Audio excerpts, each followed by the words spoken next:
या काळामध्ये आपल्या बोलण्याने घरामध्ये काही कलह निर्माण होणार नाही याची खबरदारी घ्यायची आहे।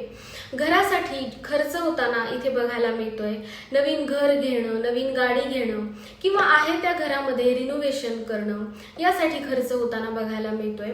या टाइम पिरियडमध्ये विशेष करून डोळ्यांची काळजी घ्यायची आहे।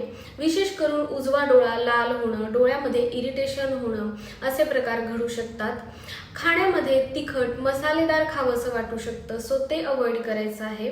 जेवढं शक्य असेल तेवढं या काळामध्ये स्पिरिच्युअल होण्याचा प्रयत्न करायचा आहे। हा जो टाइम पिरियड आहे तो एक कार्मिक सायकल क्लोज होऊन नवीन सुरुवात करण्याचा आहे। त्यामुळं इमोशनली खूप जास्त हेवी तुम्हाला फील होऊ शकतं। त्यामुळे जे काही मनामध्ये आहे ते बोलून मोकळे व्हा। फक्त बोलताना शब्दांची जी मांडणी आहे ती व्यवस्थित करा।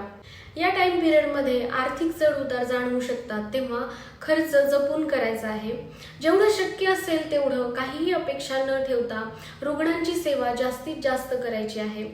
लव्ह रिलेशनशिपमध्ये नात्यामध्ये तणाव जाणवू शकतो, तेव्हा बोलताना काळजी घ्यायची आहे।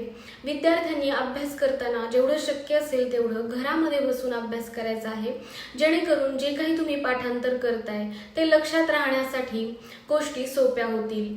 उपाय म्हणून या काळामध्ये घरामध्ये जी काही झाडं लावलेली असतील त्यांना नियमितपणे पाणी घालणं आणि सूर्याला अर्घ्य देणं हे तुमच्यासाठी फायदेशीर असणार आहे।